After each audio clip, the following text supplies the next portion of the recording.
Bitbit ang isang kahon ng keke at isang paper bag na naglalaman ng mga biniling pagkain.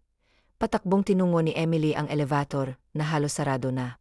Mabuti na lang at umabot siya, kaya nakahinga siya ng maluwag. Anong floor ka, miss? Tanong ng lalaking nakatayo malapit sa mga buttons ng elevator. 14 na TA floor, nakangiting sagot niya, puno ng pasasalamat sa mabait na lalaki. Siguro napansin nitong may mga bitbit siya, at hindi na niya magagawang abutin ang floor button, dahil sa bigat ng kanyang paper bag at kahon ng keke. Gayon kasi ang kaarawan ng boyfriend niyang si Oliver, at balak niyang itong surpresahin. Hindi niya ito binati kaninang umaga, kunwari ay nakalimutan niya. Ngunit sa totoo lang, excited na siya na ipakita ang keke na kanyang binake at pinagpuyatan noong nakaraang gabi. Halos madaling araw na siyang nakatulog matapos ang ilang ulit na pagsubok upang ma-perfect ito. 14 na TA floor, anang lalaki nang bumukas ang pinto ng elevator. Nagpasalamat siya dito bago lumabas. Nang makalabas ng elevator, agad niyang binaybay ang hallway hanggang sa makarating sa harap ng unit ni Oliver. Kinuha niya ang keycard mula sa kanyang bag at binuksan ang pinto. Tahimik siyang pumasok sa loob ng unit. Nagtaka siya dahil patay ang ilaw sa salas. Ngunit hindi na niya ito pinagkaabalahang buksan at dumiretso na lamang sa silid nito. Alam niyang naroon lang ito at natutulog dahil kakauwi lang nito mula sa isang bus na strip. Ilang araw din niya itong hindi nakita, kaya't miss na miss niya ito. Nang makarating siya sa tapat ng pinto ng silid ni Oliver, inilapag niya ang mga bitbit at takmang bubuksan na sana ang pinto nang may narinig siyang ingay mula sa loob. Mga ungol na tila nagmumula sa isang babae. Upang makumpirma, marahan niyang pinihik ang pinto hanggang sa tuluyan niyang makita ang dalawang taong gumagawa ng kababalaghan. Oliver, hindi makapaniwalang tawag niya sa pangalan ng nobyo na tila sarap na sarap sa ginagawa ng babae sa ibabaw niya. Napabalikwas namang bangon si Oliver at tila gulat na tumingin sa kanya. Naitulak pa ng babae si Oliver. Nahulog ito sa kama, kaya kitang-kita niya ang kanilang mga katawan na walang saplo. Bebe, let me explain. Anito? Ngunit tumawa siya habang nayiling. Let you explain. Ano pa bang dapat mong ipaliwanag? Kitang-kita naman ang ebidensya ng pagtataksil mo. Ito ba ang ginagawa mo kapag wala tayo? Ang magpakasasa sa ibang babae sa ibabaw ng kama? Puno ng galit na tanong niya. Babe. Sabi nito, ngunit tinaasan niya ito ng kilay sabay sulyap sa nakalantad nitong katawan. Lalo na sa pagitan ng mga hita nitong hindi man lang pinagkaabalahang takpan. Huwag mo akong matawag-tawag na babe. Wala akong nobyong tridor at manloloko, sigaw niya, sabay sulyap sa babaeng tahimik na nakaupo, na tila nagagalak sa gulo nilang dalawa ni Oliver. Sigurado siyang hindi lamang ito pampalipas oras na walang modo niyang nobyo. Baka nobya rin ito na katulad niya. Bakit kailangan mong magpaliwanag sa kanya, Oliver? Di ba sinabi mong hihiwalayan mo na siya kapag ginawa ko ang gusto mo? Ngayon, ginawa ko na, kaya ano pang hinihintay mo? Idispose, anang babae, na nagpasiklab ng galit sa kanyang dibdib. Nilapitan niya ang babae at ubod ng lakas na sinampal ito sa magkabilang pisngi. Halos umalingaw-ngaw ang tunog ng pagkakasampal sa buong silid. Ang lakas ng loob mong insultuhin ako. Maganda ka, pero isa kang higad, makati at mapanira. At huwag mo akong ikukumpara sa'yo, ha? Dahil kahit kailan, hindi ko ibubuka ang mga hita ko para lang makuha ang gusto ko. In short, isa kang napaka-chep na babae. At ako, ididispatsa ng magaling na lalaking yan. Well, to tell you, hindi na kailangan dahil ako mismo ang magdidisappear. Bebe, ano yan? Tanong ni Oliver. Ngunit sa halip na sagutin, binuksan niya ang kahon at ngumiti dito ng pagkatamis-tamis. Di ba birthday mo today? Heto inagpuyatan ko pa nga kita. Kainin mong lahat. Galit na wika niya sabay tapon ng keke sa kanyang manlolokong nobyo, na tila hindi inaasahang gagawin niya yon. And for you, little higad.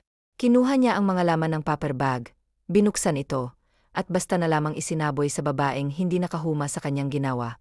Bebe, sigaw ni Oliver sa kanya nang akmang itatapon ulit niya ang laman ng isa pang disposable plastic sa mukha ng babae. Ano? Ipagtatanggol mo siya. Sa bagay, ano nga ba naman asahan ko sa'yo? Alam nyo, bagay kayo, no? Bagay sa inyong itsura kasi ganyan, karumi ang pagkatao niyong dalawa. Isa kang manloloko. Pinagkatiwalaan kita, lagi kitang inuunawa, pero ito lang ang igaganti mo sa akin. Bakit, Oliver? Ano bang ginawa kong mali para gawin mo sa akin ito? Tanong niya habang pigil ang pagpatak ng kanyang mga luha. Ayaw niyang ipakita na mahina siya at sobrang nasasaktan. Hindi niya hahayaan na makita ng babaeng ito na isa lang siyang mahinang nilalang. Hindi mo kayang ibigay ang pangangailangan ko bilang lalaki, kaya naghanap ako ng iba. Ilang beses ko nang pinaparamdam sa'yo na gusto kong makipagtalik, pero binabaliwala mo lang ang kagustuhan ko. Lagi mong sinasabi na hindi ka pa handa, kahit na alam mong pakakasalan naman kita ni Tim. Kaya masisisi mo ba ako kung hanapin ko sa iba ang hindi mo kayang ibigay sa akin? Sabi nito, na nagpasiklab ng galit sa kanyang puso. Agad siyang sumagot ng ubod ng lakas. Inadapo ang kanyang kamay sa mukha nito. Dahil sa lakas ng pagkakasampal, halos bumaling ang mukha nito. Dahil lang sa hindi ko maibigay ang gusto mo, nagawa mo akong lokohin. Dahil lang diyan sa init ng katawan mo. Kung gusto mo naman pala na may mangyari sa atin, di sana inisip mo munang pakasalan ako. Ang babaw mong tao. Ngayon ko lang napatunayan na init lang ng katawan ang mahalaga sa'yo, at hindi talaga tapat ang pagmamahal mo para sa akin. Ngayon ko pinagsisisihang minahal kita. Ngayon, magpakaligaya ka sa kandungan ng malanding higad na yan, kasi tinatapos ko na ang lahat ng meron tayo. Sana ito na ang huling beses na makikita pa kita, pati na ang pagmumukha nyo. Pagkasabi niya nito, mabilis niyang nilisan ang unit ni Oliver, hindi pinansin ang pagtawag nito sa kanyang pangalan. Hindi mapigilan ni Emily ang mga luha habang umiinom. Pagkatapos niyang umalis sa unit ng manlolokong ex-boyfriend niya, dumiretso siya sa bar upang magpalipas ng sama ng loob at galit. Sobrang nasaktan siya sa ginawa ni Oliver na panloloko sa kanya. Sa sobrang sakit, hindi niya alam kung kaya pa ba niyang magmahal at muling pumasok sa isang relasyon. Si Oliver ang kanyang unang boyfriend at sobra niya itong minahal. Ngunit sinaktan lamang siya nito. Kaya ngayon, heto siya, umiinom na mag-isa habang umiyak. Ubos na, nagtatakang tanong niya habang itinaas ang baso at binalingan ang bartender na abala sa pagpupunas ng mga baso. Pogi, alak pa nga, sabi niya rito. Alam niyang may tama na siya, pero hindi niya mapigilang umorder na may inom. Kanina pa siya sa bar na iyon, at noong una, hinay-hinay lang siya sa pag-inom. Ngunit sa tuwing naaalala ang panloloko sa kanya ni Oliver, pakiramdam niya ay gusto na lamang niyang lunurin ang sarili sa alak. Ma'am, kaya niyo pa ho ba? Mukhang lasing na kayo. Tapos mukhang nag-iisa ka lang, baka mapahamak ka niyan sa daan kung uwi kang lasing na lasing, sabi ng bartender, kaya napahila mo siya sa kanyang mukha. Napakapakialamero nito. Hindi na lang ibigay ang order niya, may pambayad naman siya. Concern ka ba sa akin, Pogi? Wow! Sana katulad mo ang ex-boyfriend ko, no, bago naisip magloko. Pero wala na akong pakialam kung ano mang mangyari sa akin. Basta ibigay mo na lang ang order ko. Gusto ko pang uminom, gusto kong mawala at makalimutan ang sakit na nararamdaman ko sa mga sandaling ito.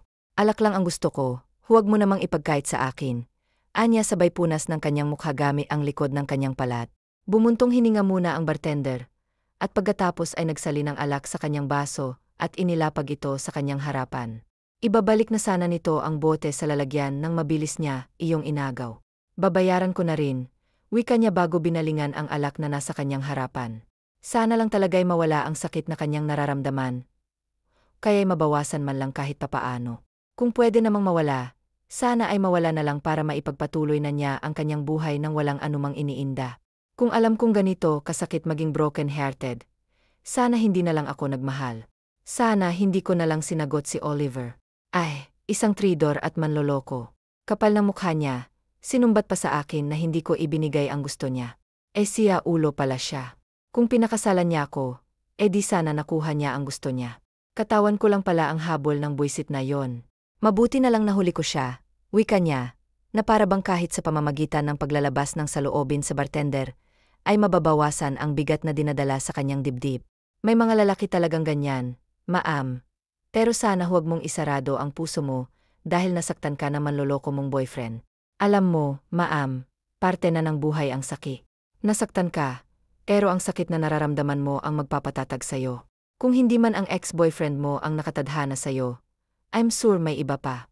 Hintayin mo lang siya, pero habang wala pang lalaking iyon, enjoyin mo muna ang buhay bilang malaya, sabi nito, kaya bigla siyang natigilan at nagkatawang-tawa bago inisang lagok ang laman ng kanyang baso. Sinasabi mo lang yan kasi lalaki ka. Sigurado akong nakapanakit ka na rin ng damdamin ng isang babae. Wala na akong balak magmahal kung masasaktan din naman ako. Wika niya bago nilaklak ang laman ng bote. Nang ibaba niya ito, halos wala nang natira. Grabe ka, ma'am.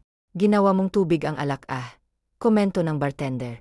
Nginitya niya ito, saka isinubsob ang mukha sa kanyang braso. Eseli. Huwag kang maingay, idlip lang ako ah. Ingatan mo yung credit card ko, saka huwag kang maingay, nahihilo ako, sabi niya bago ipiniki ang kanyang mga mata.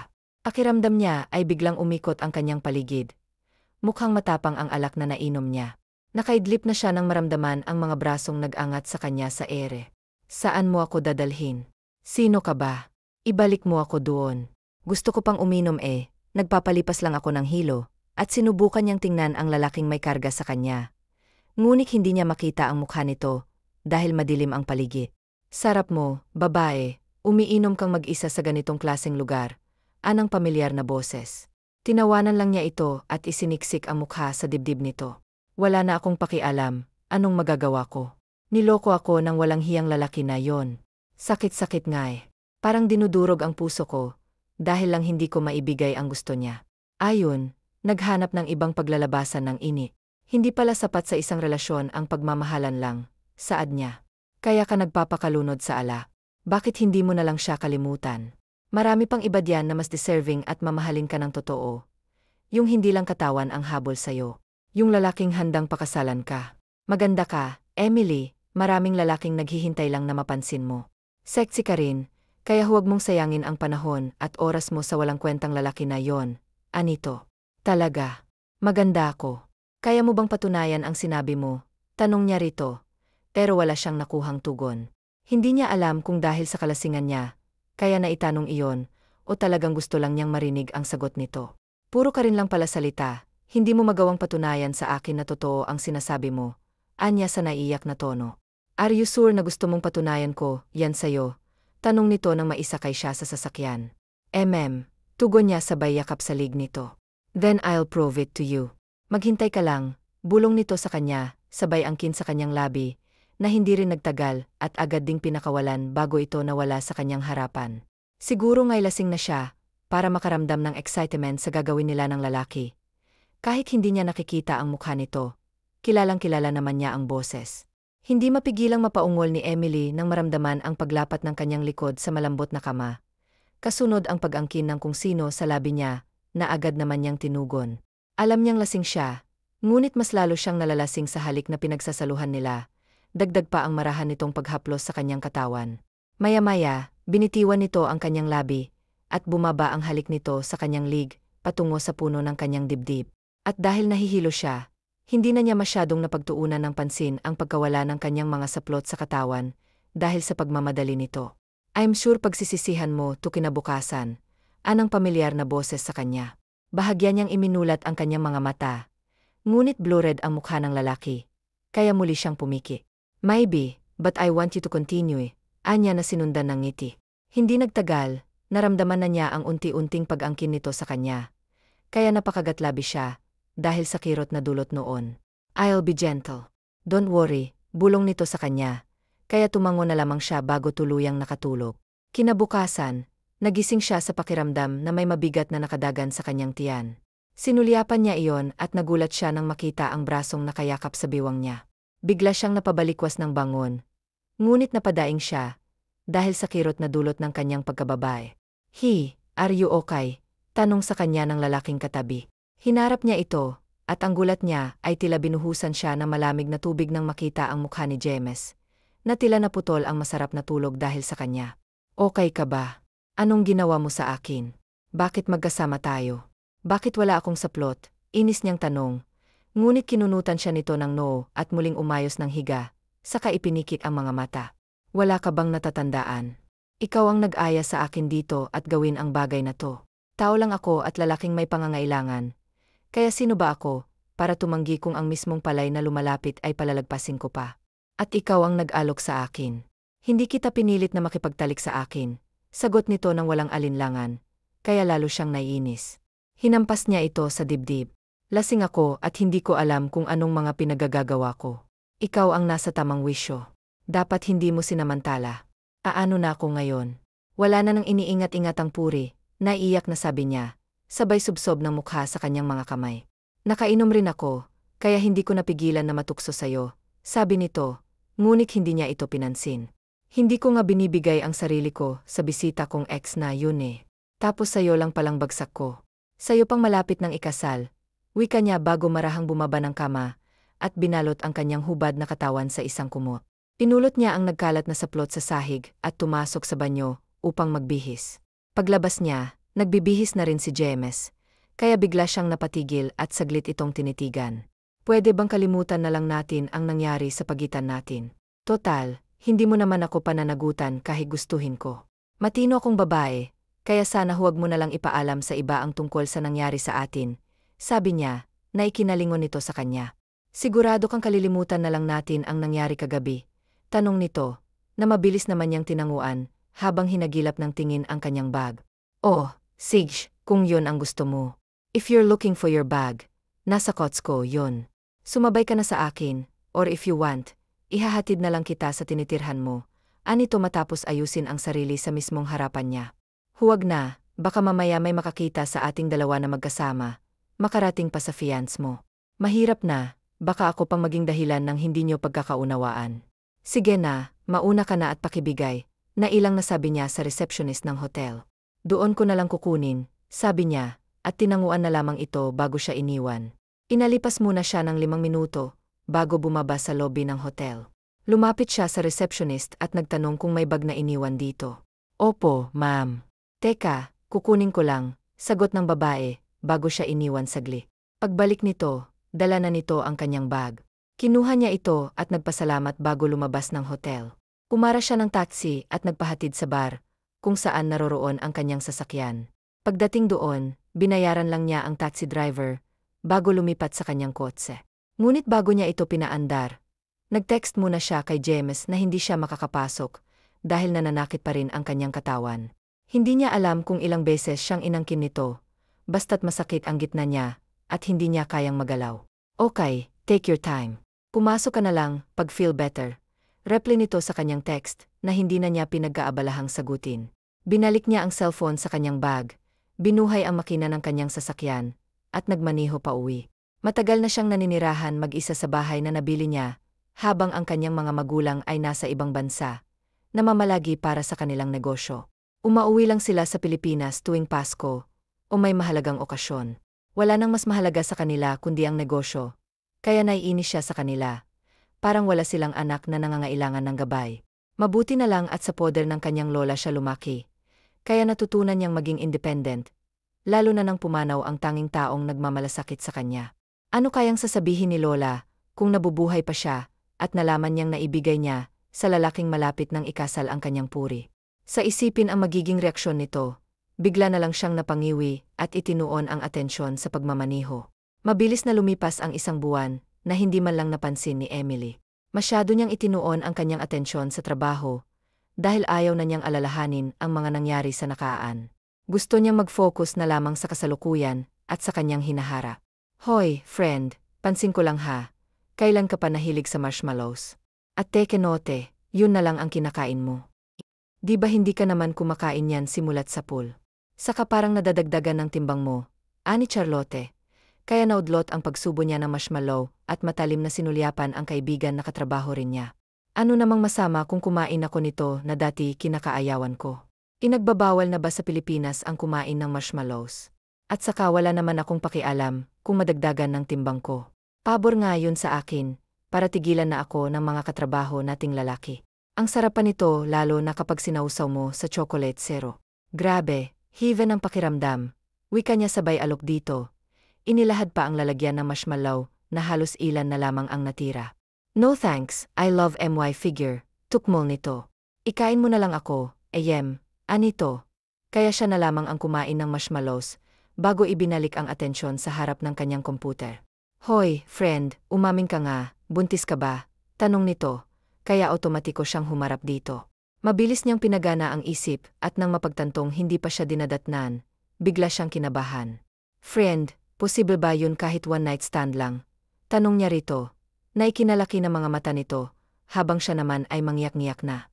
Wait, friend ha, I-explain mo nga at sinong ama. Don't tell me si Oliver.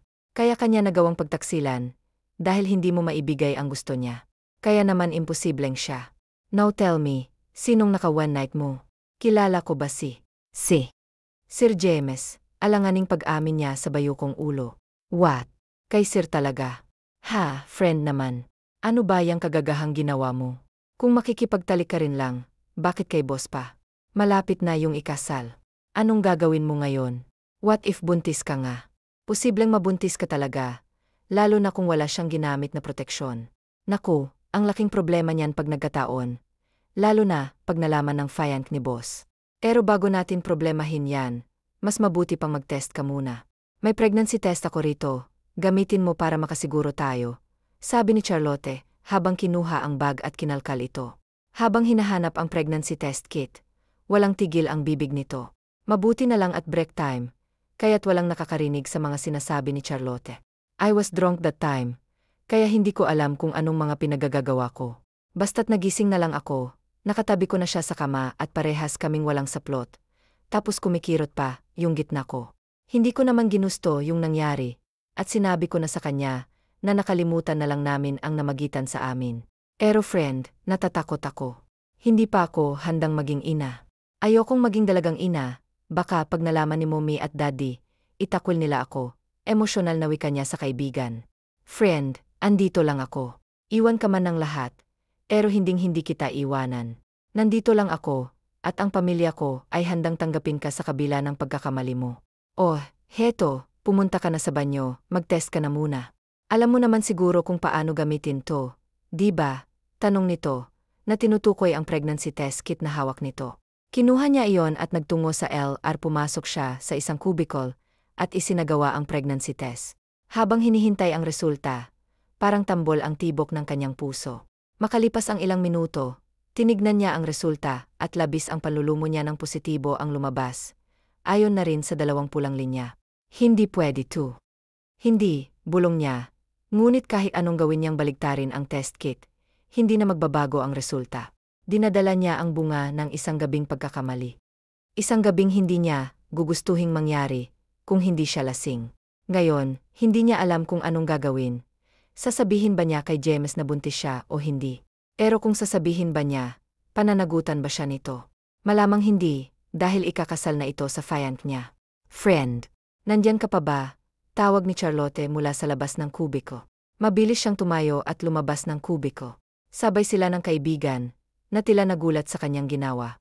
Sa balikat nito, binuhos niya ang kanyang mga luha, na para bang mababawasan ang bigat ng kanyang kalooban. I'm pregnant, Charlotte.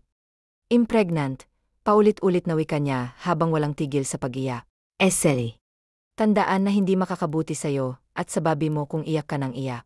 Ang mabuti pa, kumalma ka at makinig ka sa sasabihin ko. Okay ba? Anito kaya pinakawalan niya ito at luhaan ang hinarap ang kaibigan. Listen carefully. Una, hindi kasalanan ang babi mo na nabuo siya. Pangalawa, huwag mong sisihin ang sarili mo, dahil ang sanggol na nasa sinapupunan mo ay isang blessing. Yan mula sa langit. Kaya dapat tanggapin mo siya ng buong puso, kahit nabunga pa siya ng isang pagkakamali. Ikatlo, nandito lang kami para sa'yo, lalo na ako lagi lang akong nandito. Pwede mong sandalan at iyakan anumang oras na gusto mo.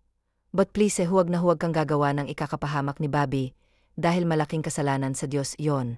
Naiintindihan mo ba ako? Tanong nito kaya napatango na lamang siya, at kinuha ng inaabot nitong tissue. Pinunasan niya ang kanyang luhaan mukha, at bago ay ikinuyom ng mahigpit ang kanyang kamay. May plano ka bang sabihin kay Sir na nagdadalang tao ka? Kung pananagutan niya ang pinagbubuntis mo abay, kung meron man siyang dapat na pakasalan, ikaw yun at wala nang iba. Nung hindi ka naman kasi niya ginalaw at sinamantala ang pagkalasing mo, hindi yan mabubuo. Or kung gusto mo naman ako ang magsasabi sa kanya, kung nahihirapan ka. Sabi nito na mabilis niyang iniling. Saka na parang hindi pa ako, handang isawalat sa lahat na buntis ako eh. Kung pwede sa atin na lang munang dalawa. Ayoko rin na makagulo ng relasyon ng iba. Ang mabuti pa halika na, bumalik na tayo sa trabaho. Yaya niya rito't nauna nang lumabas ng comfort room. Hindi mapigilang mapakunot ng noo ni James, habang naglalakad siya, patungo sa kanyang opisina, nang mapansin niya, si Emily na nakapangalumbaba at tila napakalalim ng iniisip. Pero ang mas napansin niya ay ang bahagya nitong pagtaba. Pero konti lang naman at bumagay. Yun dito lalo at may katangkaran ang babae. Maya-maya'y bumuntong hininga ito at hinaplos ang tiyan kasunod ang pagsilay ng munting ngiti sa labi. Bigla tuloy siyang nagkaroon ng hinala. Dahil sa inakto nito, kaya nilapitan niya ito. Can we talk? Ani rito na mukhang ikinagulat pa nito, pero mabilis ring nakabawi at formal siyang sinalubong ng tingin. About what, sir? Tanong nito, pero sinanyasan niya itong sumunod sa kanya sa fire exit kung saan walang taong makakarinig sa kanilang dalawa. Umamin ka nga, buntis ka ba? Diretsahan niyang tanong dito, bagamat mahina ang pagkakatanong niya. Alam niyang narinig nito, dahil bigla itong namutla at mabilis na nag-iwas ng tingin sa kanya. Answer me please. Pakiusap niya rito, sabay hawak sa magkabilang balikat nito. Pero siniguro niyang hindi ito masasaktan. Kapag ba sinabi kong, pananagutan mo ako, kaya mo bang iwan ang fiance mo kung sakaling nagbunga ang isang gabing yon alang-alang lang sa anak mo? Kung hindi ang sagot mo, mananatiling walang kasagutan ang iyong tanong. Ani nito kaya napabitaw siya sa pagkakahawak rito, at hindi makapaniwala ang tinitigan ang mukha nito, bago bumaba ang kanyang tingin sa tiyan nito. Napaisip rin siya kung kaya nga ba niyang iwan si Sophie, para lang mapanagutan ang bunga ng kanyang ginawa kay Win ng gabing yon. Hindi ka makasagot, di ba? Hindi mo kaya pwede ba? Huwag ka na ulit magtatanong kung buntis ako. O hindi kasi hindi mo naman ako kayang panagutan. Maiwan na kita, marami pa akong trabaho. Asikasuhin ko pa, yung resignation letter ko. Sabi nito na ikinakunot lalo ng kanyang no. Magre-resign ka. For what reason? Dahil ayaw mong makita kung unti-unting lumalaki ang tiyan mo. For goodness sake, Emily, anak ko rin yan kung sakalimang buntis ka nga, at may karapatan ako sa kanya. Naiinis na saan niya. Kung sakaling iwan ko ba siya, hahayaan mo akong maging parte ng buhay ng batang dinadala mo? Tanong niya rito. Pero nagbaling lang ito ng tingin sa ibang direksyon na ikinainit ng ulo niya. Pero pilis siyang nagpapakahirap niya, ay ina pa ng anak niya, kung totoo nga ang hinala niyang buntis ito. Ayokong makasira ng relasyon, sabi nito kaya naguguluhan siyang napasabunot sa kanyang buhok. Ano ba talagang gusto mong mangyari? Ang panagutan kita o ang kalimutan rin ang tungkol sa anak ko? Katulad nung utusan mo akong kalimutan na lang ang namagitan sa atin. My goodness, Emily, bata ang pinag-usapan natin dito. At kahit balibaliktarin mo man ang mundo, ako ang ama ng nasa sinapupunan mo. Wika niya. Bahala ka, basta huwag mo akong sisisihin kapag nagkagulo kayo sa oras na nalaman ng fiance mo na nabuntis mo ako. Sabi na lang nito na parabang sumusuko na. Nasagot rin nito ang tanong niya na buntis nga ito. So inaamin mong buntis ka nga kagaya ng hinala ko? Tanong niya rito na tinanguan na lamang nito, kaya nakahinga siya ng maluwag. Hindi niya akalain na mabubuntis niya ito. Pero bakit nga ba hindi? Hindi lang naman niya ito isang beses na inangkin, kung hindi maraming beses, at wala siyang ginamit na proteksyon. Kung wala ka nang sasabihin o itatanong din, babalik na ako sa trabaho. Kung maaari, huwag mo na lang ipaalam sa ibang kondisyon ko ha. Ayokong pag-usapan ng mga tao. Sige na, mauna na ako. Paalam. Nito sa kanya at akmang tatalikuran na sana siya nang hawakan niya ang kamay nito, kaya napatingin ito ng diretso sa kanya. Kailan ang check-up mo? Anong mga cravings mo? Nahihilo ka ba sa tuwing umaga? Nahihirapan ka ba sa paglilihi mo? Sunod-sunod niyang tanong rito. Gusto niyang malaman ang pinagdadaanan nito. Gusto niyang maging parte ng pagbubuntis nito. Gusto niyang siyang magbibigay ng mga kailangan nito, lalo na mga gusto nitong kainin. Cravings.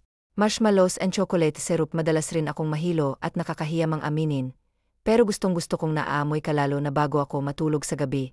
At tungkol sa tanong mo, kung nahihirapan ba ako sa paglilihi? Ang sagot ko, dahil walang nagbibigay ng mga gusto ko. Hindi naman lingid sa kaalaman mo na naninirahan lang akong mag-isa sa bahay ko, kaya nga nagdesisyon na akong mag-resign, para doon na lang ako sa bahay. Bahagya naman siyang napatango. Ngayon ay alam na niya kung anong kanyang gagawin. Responsibilidad niyang ibigay ang lahat ng kailangan nito. Tutal, hindi naman ito mahihirapan ng ganoon kung hindi niya ito nabuntis. Give me your address, pupuntahan kita sa bahay mo. Sabi niya, pero kinunan siya nito ng no. Bakit ka naman pupunta sa bahay? Tanong nito. Because I want, gusto kong malaman kung ayos ka lang ba, kung safe ka at syempre, para matabihan kita. Gusto kong maging parte ng pagbubuntis mo. Gusto kong ako ang magbibigay at maglalaan ng mga gusto mong kainin. At, di ba sabi mo gustong-gusto mo akong naaamoy bago matulog? Bakit parang ayaw mo Paano kung malaman ang fiance mo, nag-isip ka ba? Naiiritang tanong nito, pero sa halip na sagutin ay aliw siyang napatitig dito. Hindi niya alam na ang kite pala nitong mairita. Bigla na lang namumula ang mga pisnsh. Bigla tuloy siyang napaisip, kung ganoon rin ba ito noong gabing inangkin niya ito, bago siya tinulol. Tugon nito. Ang cute mo. Sige lang. Mainis ka sa akin para maging kamukhang kamukha ko ang Bobby natin. Anya sabay tawa. Siya, ulo ka ba? Ako ang magiging kamukha ni Bobby kasi ako ang mummy. Diyan ka na nga, nakakairita ka, sabi nito sabay walkout. Naiwan naman siyang natatawa habang napapakamot sa bato. Mukhang mahihirapan siyang mapalapit sa ina ng kanyang magiging anak. Pero gagawin niya ang lahat maibigay lang ang mga kailangan nito, lalo na ang suporta niya. At tungkol kay Sophie, pag-iisipan niya kung anong magandang gawin dito. Tuluyan na ngang nagresign sa trabaho si Emily, upang mas maalagaan niya na mabuti ang kanyang ipinagbubuntis. Wala namang palya sa pagbisita sa kanya si James. Madalas ay sa bahay niya ito natutulog, lalo na kapag ni-request niyang tabihan siya nito, para lang maamoy niya ito. Pero hindi sa lahat ng pagkakataon ay napupuntahan siya ni James, kagaya ngayong araw. Nag-text ito sa kanya na hindi siya mabibisita, dahil abala ito at ang fiance nito sa pag-aasikaso ng kasal ng mga ito, kaya isinasantabi muna siya nito, bagay na ikinagagalit niya ng todo. Sa sobrang inis niya, ay nag-text siya rito na huwag na itong magpapakita sa kanya, at huwag na rin itong pupunta sa bahay niya. Alam niyang wala siyang karapatang mag-demand ng atensyon nito. Pero kasalanan rin naman ito, dahil sinanay siya nito sa sobrang atensyon. Kahit anong request niya ay ibinibigay nito. Isang text lang rito na puntahan siya, para lang magpaluto ng kung ano-ano. Agad itong dumarating kahit pa nasa kalagitnaan ito ng meeting. Pero ngayong araw ay talagang binigo siya nito, kaya naisipan niyang magkulong sa kanyang kwarto. Inilok din niya ang gate at front door, para hindi ito makapasok kung sakali mang maisipan nitong puntahan siya. Ganun pala kahirap ang mamalimos ng konting atensyon sa taong may iba ng prioridad. Bigla tuloy niyang naisip na sumunod na lamang sa mga magulang sa ibang bansa, at doon na lang manganak at manirahan. Nasa malalim siyang pag-iisip nang marinig ang sunod-sunod na busina sa tapat ng kanyang gate. Mula sa kanyang kinaroroonan ay sinilipan niya ang labas ng gate, kung saan nakatigil ang sasakyan ni James na nakasilis sa kanya, at sinasabing buksan niya ang gate. Pero umiling siya rito. Umalis ka na. Di ba sabi ko sa'yo, huwag ka nang pupunta dito at magpapakita pa sa akin. Anong ginagawa mo rito? Umalis ka na. Sigaw niya rito, habang nakatingala naman ito sa kanyang kinaroroonan sa veranda. Emily, try to understand. Except you, may mga bagay rin naman akong kailangan kong asikasuhin. Katulad ng kasal niyo ni Sophie mo. Kaya pinapaalis na nga kita para hindi ka na mahirapan sa sitwasyon mo. Ayan, inapalaya na kita sa responsibilidad mo sa akin. Kaya ko namang buhayin ang anak natin kahit wala ka. Sige, umalis ka na at huwag kang mag-alala. Alagaan ko ang anak natin, para kahit papaano makampante ang kalooban mo. Putol niya sa sinasabi nito, bago tumayo mula sa pagkakaupo. The heck naman Ano bang gusto mong gawin ko? Isa lang ang katawan ko. Gustuhin ko mang puntahan ka on time, para lang ibigay ang gusto mo. Hindi ko magawa, dahil may personal na mga bagay rin naman akong kailangang unahin. Sana naman kahit ikaw man lang maintindihan yon. Huwag ka naman sanang tumulad kay Sophie na sarili na lang ang iniisip. Konting pangunawa naman Napapagod din naman ako. Sana man lang isipin mo rin ang kalagayan ko. Sana maisip mo man lang itanong kung kamusta ako, kaya sabihan na, magpahinga ka rin kahit saglit. Mahalaga kayo ni Bobby at ayokong mawala kayo sa akin kaya please lang, huwag ka namang magali. Kahit pagod ako sa pag-aasikaso ng kung ano-ano, dito pa rin ako dumidiretso, para kahit papaano, hindi kita tuluyang mabigo. Wika nito dahilan para makagat niya ang kanyang pang-ibabang labi. Bigla siyang nakaramdam ng konsensya.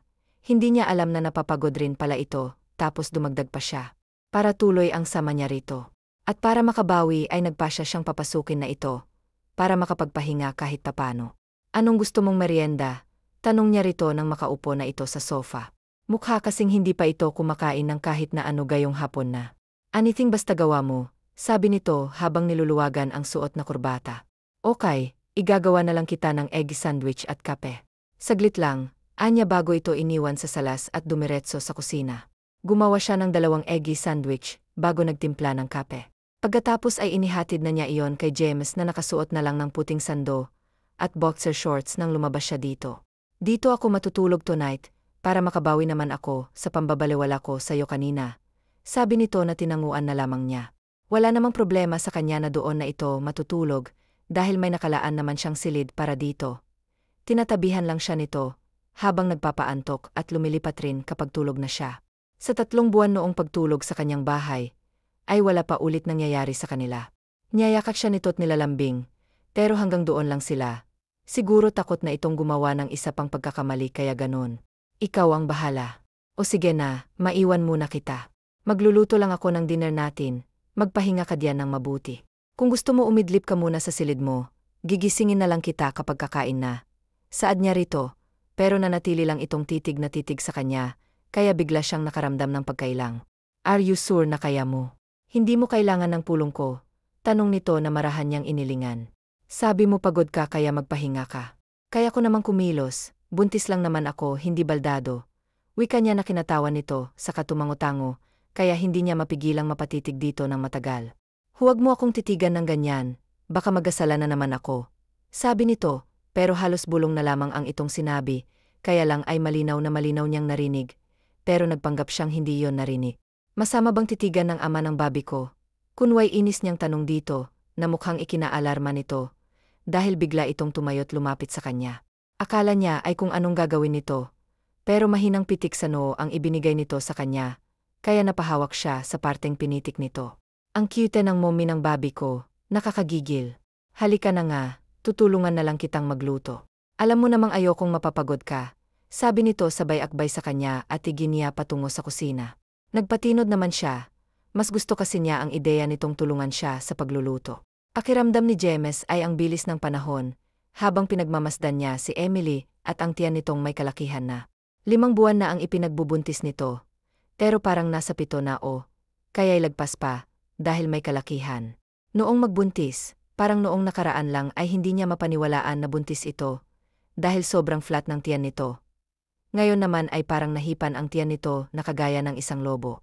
Bigla tuloy niyang naalala na sa next check-up nito, malalaman na nila ang gender ng baby nila at next month rin, ay ikakasal na siya kay Sophie, na wala namang ibang ginawa, kung hindi ang talakan siya, patungkol sa mga walang kakwenta-kwentang bagay, kaya sa halip na sa bahay niya umuwi pagkatapos ng trabaho, ay mas pinipili pa niyang kay Emily umuwi para na rin may kasama ito. Mukhang malalim ang iniisip mo May problema ba? Tanong sa kanya ni Emily na maupo ito sa tabi niya, at marahang haplusin ang tiyan nito. Sinulyapan muna niya ito at pagkuway ngumiti rito, saka nakigaya sa ginagawa nitong paghaplos sa tiyan nito.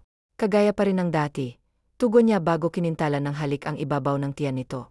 Mukha namang nag-gets nito ang ibig niyang sabihin, dahil napatango ito bago nahiga sa sofa at umunan sa kanyang mga hita. Nakasanayan na rin ito na gawing unan ang mga hita niya, at siya naman ay sanay nang ginagawa siyang unan nito. Hindi pa rin ba siya nagbabago kahit konti? Ikakasal na kayo mahirap yung ganyan, komento nito sabay hikab. Alam niya ang oras na para sa pagpapahinga nito. Nasanay na rin siya sa oras ng pagtulog nito tuwing hapon. Kaya nga bigla tuloy ako nagdalawang isip kung dapat ko ba siyang pakasalan o hindi. Para kasing ang layo niya sa babaeng gusto kong maging asawa. Baka naman may advice ka diyan, bigyan mo naman ako kahit na ano. Sabi niya hoping na mapapayuhan siya nito, kahit na papaano. Ano bang dahilan at gusto mo siyang pakasalan? Mahal mo ba siya? Masaya ka ba kapag magkasama kayo? Sunod-sunod nitong tanong kaya, bigla siyang napaisip.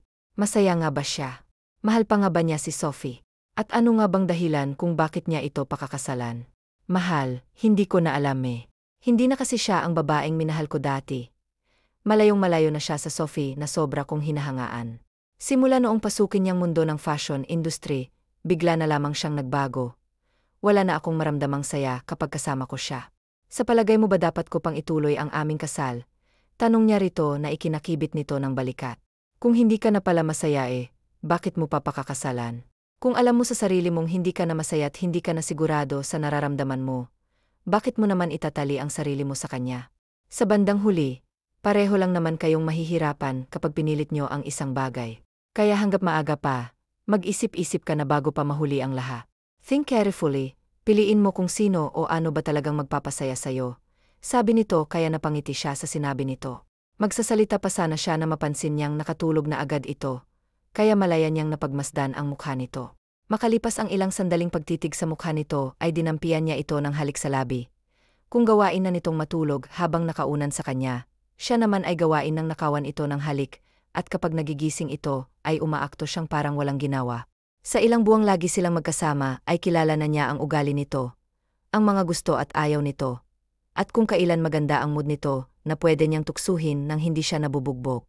Sa pabago-bago nitong mood, pakiramdam niya ay hindi na makukumpleto ang araw niya kapag hindi niya ito nakikita. Parang unti-unti na siyang nahuhulog dito, O baka mas tamang sabihin na mahal na nga niya ito, at hindi lang simpleng pagkagusto ang kanyang nararamdaman para dito. Kaya siguro nagdadalawang isip na siya, kung pakakasalan pa ba niya si Sophie, o hindi na. Iyon nga lang ay hindi niya masasabi dito ang totoong nararamdaman, dahil baka isipin itong sinasamantala niyang sitwasyon, at ang kalagayan nito. Kaya hanggat maaari ay itinatago na lang niya sa pang-aasar dito, kahit na alam niyang pikon ito. Pwede bang ikaw na lang ang piliin ko? Kayo ng Bobby natin. Pwede bang buuin na lang natin ang pamilya natin? Ikaw, ako, as si Bobby. Posible bang may maramdaman ka rin sa akin kagaya ng nararamdaman ko para sa'yo? Posible kayang mahalin mo ang isang katulad ko? Tanong niya, pero halos bulong na lang iyon. Baka kasi magising ito at bigla na lang siyang kumprontahin, at baka maging sanhi pa iyon ng hindi nila pagkakaunawaan. Mawawala na ang lahat sa kanya, huwag lang ang kanyang mag-ina. Kaya niyang mabuhay ng walang anumang yaman sa mundo. Pero ang mabuhay na malayo sa kanyang magiging supling at sa ina nito, ay parang isang parusa para sa kanya. Kaya niyang mawala si Sophie sa buhay niya, dahil ganon ang ipinaparamdam nito sa kanya. Kabaliktaran ni Emily na parang laging hinahanap ang kanyang presensya. Wala sa sariling napangiti siya na makitang kumibot ang labi ni Emily, na para bang nananaginip na maganda. Lalo na nang ngumiti ito. And God knows kung gaano niya kagustong makita ang ngiting iyon ng dalaga. Sa tuwa niya ay muli niya itong dinampian ng halik sa labi. Pero nagulat siya nang bigla itong nagmulat ng mga mata. Pero muli ring pumikik at mas isiniksik ang sarili sa kanya. Umuungol pa ito na animoy may sinasabi, kaya pinakinggan niyang mabuti kung anong sinasabi nito. Pero sa kasamaang palad ay hindi niya maintindihan. Madaya, komento niya, pero kahit hindi niya maunawaan ang sinabi nito, habang tulog ay masaya pa rin siya. Dahil sa pagkakayakap nito sa kanyang braso na para bang ayaw na siyang pakawalan kahit na kailan. Parang siya lang ayaw na niya itong pakawalan. Pero may karapatan ba siyang ariin ito? Lalo na at ikakasal na siya. Pero aminin lang ni Emily na may nararamdaman ito sa kanya. Ay agad siyang aatras sa kasal nila ni Sophie. Para ito na ang pakasalan niya. Kababa na sana sa sala si Emily nang bigla siyang mapahinto nang marinig niyang may kausap sa telepono si James. Base sa tono ng boses nito, ay parang nag-alala ito sa kausap nito. Bigla tuloy siyang nakadama ng paninibugho sa taong kausap nito, na alam niyang walang iba kundi si Sophie. Yung ginawa na niyang lahat para mapansin ang binata at mas piliin sila nito kesa sa babaeng iyon, pero mukhang kulang pa rin. Kahit yata anong gawin niya, ay hinding-hindi lalagpas ang pagiging magkaibigan at ina ng Bobby nito ang tingin sa kanya ni James. Para dito, inalayan siya ng sanggol na dinadala niya. Nothing more. Kahit kailan ay hindi siya magugustuhan nito, kagaya ng pagkagusto niya rito. Bigla tuloy bumigat ang dibdib niya. Parang hindi na niya mabibigyan ng buong pamilya ang sanggol na nasa kanyang sinapupunan. Mukhang tuluyan ng magiging bastardo ang kanyang anak. Lalo na at malapit nang ikasal ang ama nito. Tuluyan na silang magiging ikalawa lang sa buhay nito. Dahil sa naisip ay bigla na lang siyang naiyak. Kahit kailan hindi niya naisip na magiging ikalawa lang siya sa buhay ng kahit na sinong lalaki. She deserves to be the first. Pero ano bang magagawa niya? Wala nga ba siyang magagawa? Kung isipin niyang mabuti, marami siyang magagawa at isa na roon ang lumayo kay James habang maaga pa. Pero saan naman siya pupunta? Ito na ba ang tamang panahon para sumunod siya sa kanyang mga magulang sa ibang bansa? Sa kalagayan niyang yon ay iyon na lang ang magagawa niya. Tama, iyon ang gagawin niya at itataon niya ang kanyang pag-alis sa araw ng kasal ni James. Kung hindi niya ito maangkin ng tuluyan, siguro ipapaubaya na niya ito sa totoong nagmamay-ari dito. At iyon ay walang iba kung hindi si Sophie. I'm sorry baby. Pero kailangan na nating pakawalan ang daddy mo eh. I'm sorry kung ilalayo kita sa kanya. Kahit kasi anong gawin ni mommy balewala. Kahit kailan hindi siya magiging atin. Mahal ko naman siya eh. Pero hindi niya kayang ibalik ang pagmamahal na yon. Nasasaktan lang ako sa kaalamang may mahal siyang iba. At tawad kung magiging selfish si mommy ha. At sa palagay ko ang paglayang gagawin natin sa daddy mo ang pinakatamang gawin. I'm sorry baby, sambit niya sabay puna sa kanyang mukha. Maya-maya ay narinig niya ang mga yabag ni James, na palapit sa kanyang silid, kaya mabilis niyang inayos ang sarili, at sinigurong hindi mahalatang galing siya sa pag-iyak. Emily, are you awake? Tanong ni James sa kanya habang kumakatok. Siguro magpapaalam ito na alis muna, para puntahan ang fiance nito. Fiance. Isang salita, pero ang lakas ng sampal ng katotohanan sa kanya. Ipinapamukha talaga ng isang salitang, yun na wala lang siya, para kay James. Bakit? May kailangan ka ba? Tanong niya rito sa nanginginig na boses. Pwede mo bang buksan ang pinto? Tanong nito kaya tumayo siya at lumapit sa pinto. Binuksan niya iyon bago bumalik sa kama. May sasabihin ka ba? Tanong niya na maupo ito sa tabi niya, at masuyong haplusin ang kanyang tiyan, kaya napatitig siya sa mukha nito. His face na hinding-hindi niya makakalimutan saan man siya magpunta. Magpapaalam lang sana ako sa'yo. May sakit kasi si Sophie and she's looking for me. Pero huwag kang mag-alala, tatawagan naman kita. Maya-maya, para i-check ang lagay mo, basta huwag ka na lang masyadong magkikilos. Papupuntahin ko rito si Chaisel, para may kasama ka. Anito kaya lihim siyang napatiim ng bagang. Nasasaktan siya, inaamin niya yon, pero sino ba siya sa buhay nito, para pigilan ito sa gagawin nitong pagpunta sa fiance nito. She's just a nobody, iyon ang totoo. Okay lang, kaya kung mag-isa. Huwag mo nang abalahin si Charlotte sa kanyang trabaho, dahil may pamilyang sinusuportahan yon. O sige na, umalis ka na, baka mamatay pa ang babaeng yon kapag hindi mo pa pinuntahan. Sabi niya, pero sa isip na lamang ang mga huling katagang sinabi niya.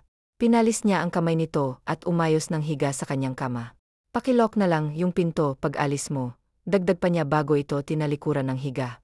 Rinig niyang bumuntong hininga ito at tila nahihirapang magdesisyon kung iwanan ba siya para puntahan ang kasintahan nito o mananatili sa kanyang tabi. Pero makalipas ang ilang sandali, ay naramdaman niyang umalis ito sa kanyang tabi at kinintilan siya ng halik sa noo bago ito lumabas sa kanyang silid. Nang mawala ito ay marahan siyang sumulyap sa pinto at saka bumangon. Bumaba siya ng kamat, lumapit sa may veranda. Mula doon tinanaw niya si James na pasakay na ng kotse nito.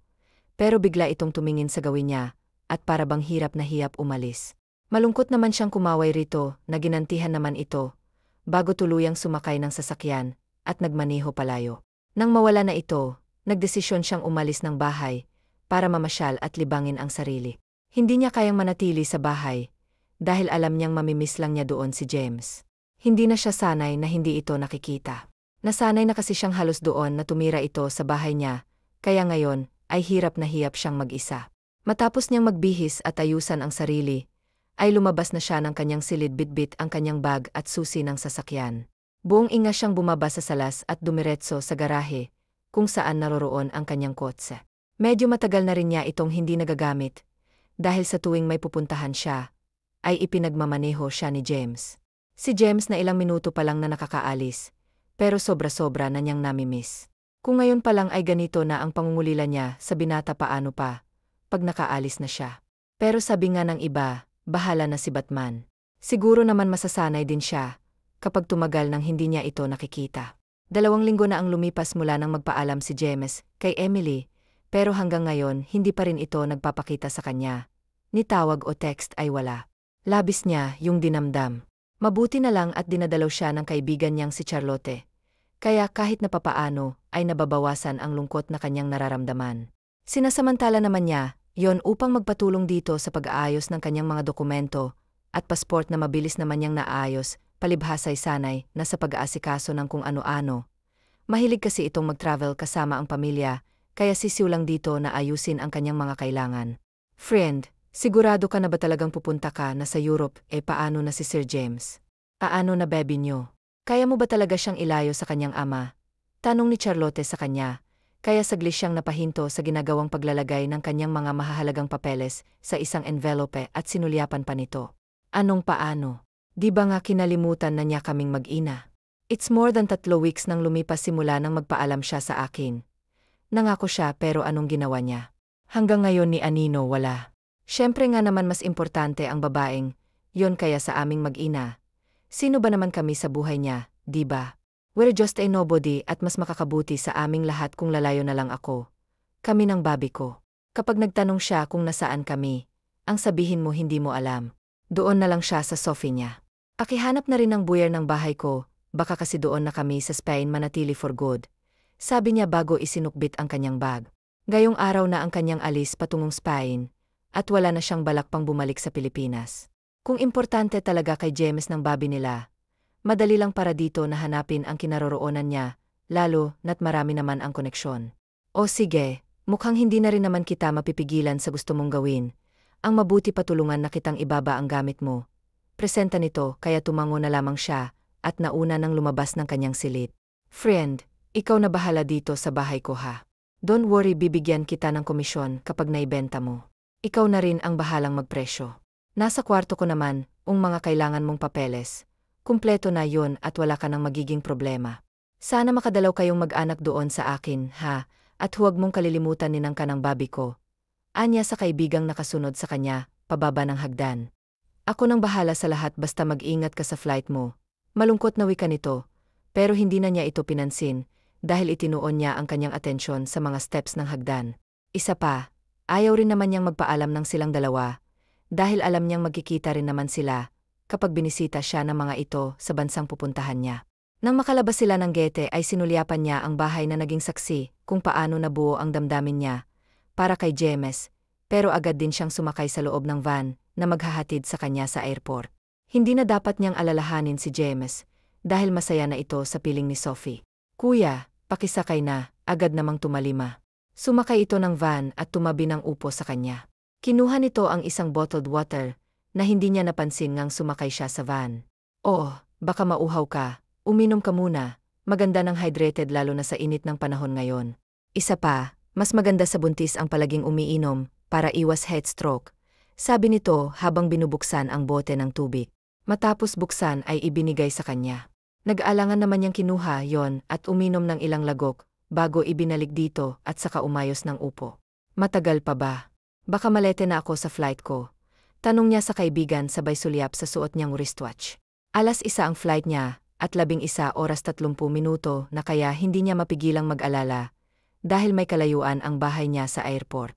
Saglit lang, kinukuha pa ni Kuya, yung isang bagahe mo. Ani Charlotte kaya tumango na lamang siya habang panay ang hikab. Umidlip ka muna kaya, gigisingin na lang kita kapag nasa airport na tayo.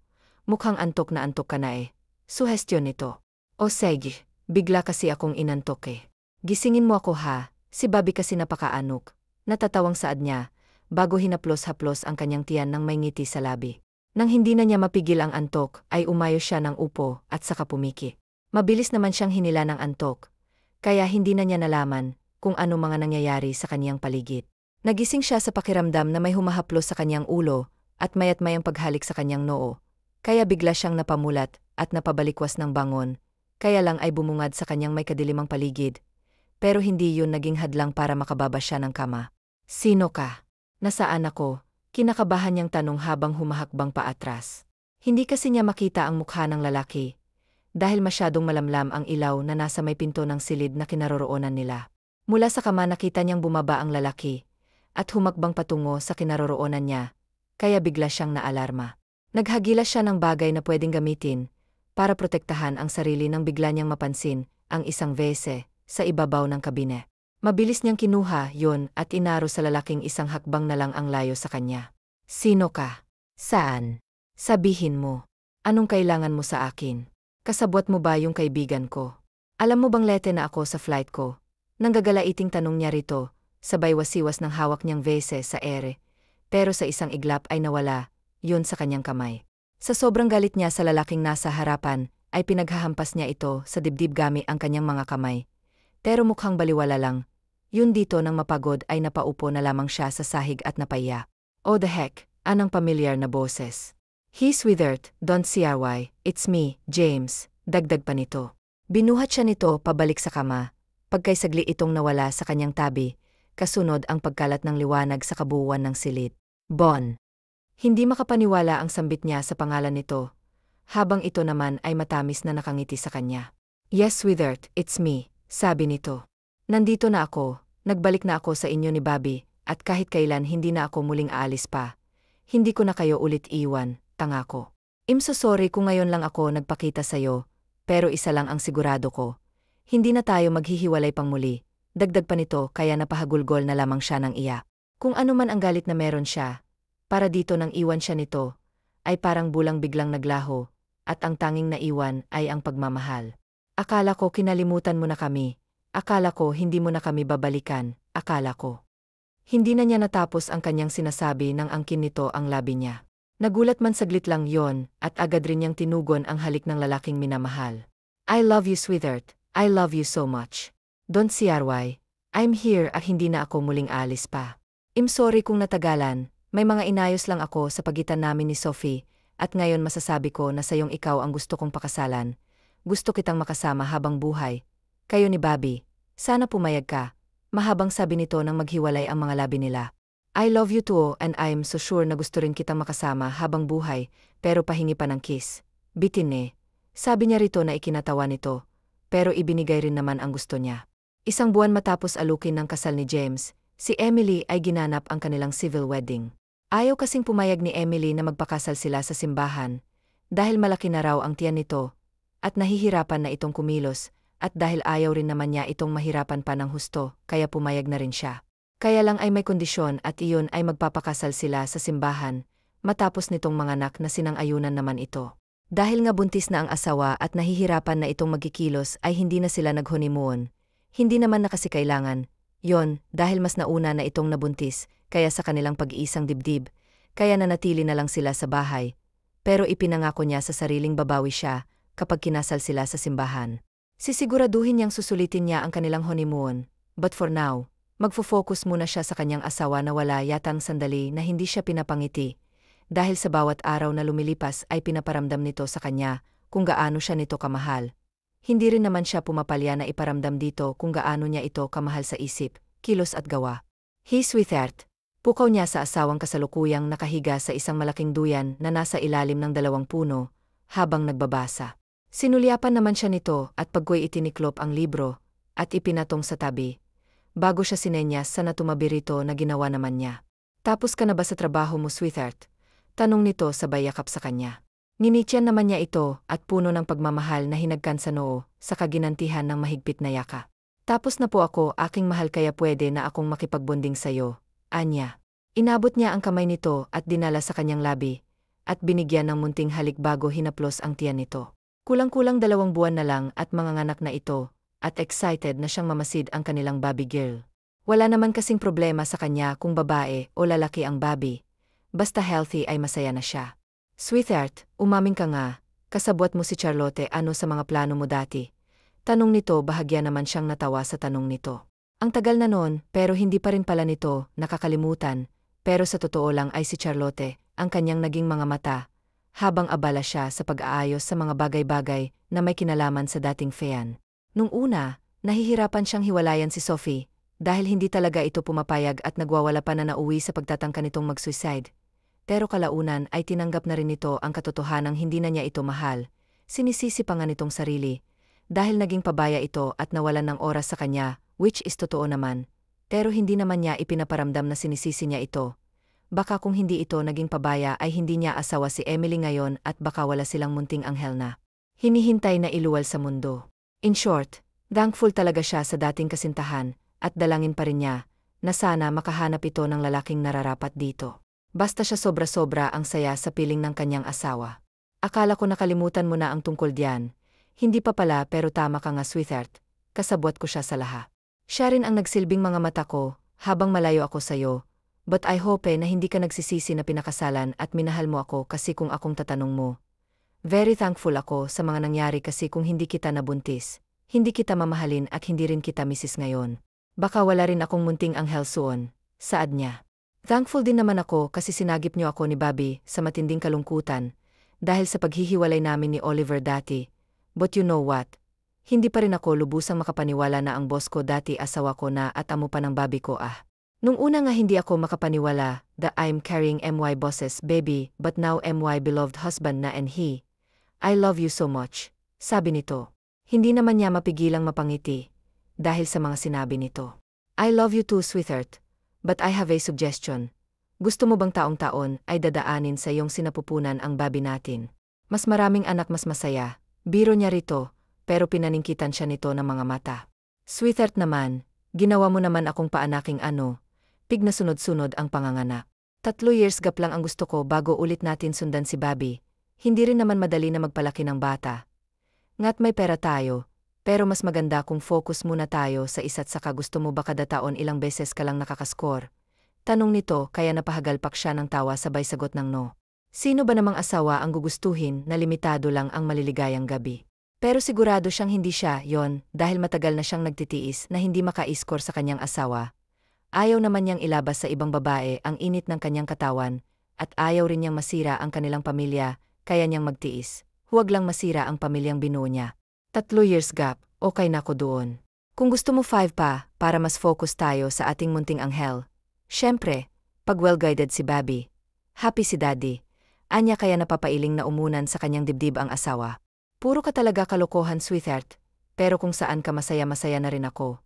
Siyempre wala naman akong hindi gagawin para sa'yo eh. Basta para sa ikakasaya mo ang mabuti pa kantahan mo na lang ako pampaantok ko. Hirit nito kaya napanguso siya. Ginagawa mo naman akong singer na kumakanta ng lulabi para sa'yo eh. Pero kung may kapalit na kiss bigla siyang, o kanta na, utos nito sa kanya, pero umiling siya dahilan para magsalubong ang mga kilay nito. O bakit na naman? Tanong nito na para bang naiinis sa kanya. Bitin too fast naman kasi dapat lagyan mo ng konting intimacy, sweetheart. Konting panunukso at medyo tagalan mo. Sabi niya. Ganun pa ang niloloko mo naman ako eh. Pero sige na nga dahil makulit ka. Saad nito bago siya muling hinalikan, but this time medyo matagal na kaya lihim siyang napangiti. Ngiti ng tagumpay. Matapos siyang pagbigyan nito ay ginawa na niya ang gusto nito. Kinantahan niya ito ng isang awitin na siya na mismo ang nagkompose para dito. Isang awitin na nagpapahayag ng kanyang pagmamahal sa babaeng pinakamamahal at mamahalin habang buwakas. TNN E.T. Winnie Emily Jonathan Oliver Baron James Chrysler Charlotte Janelle Sophie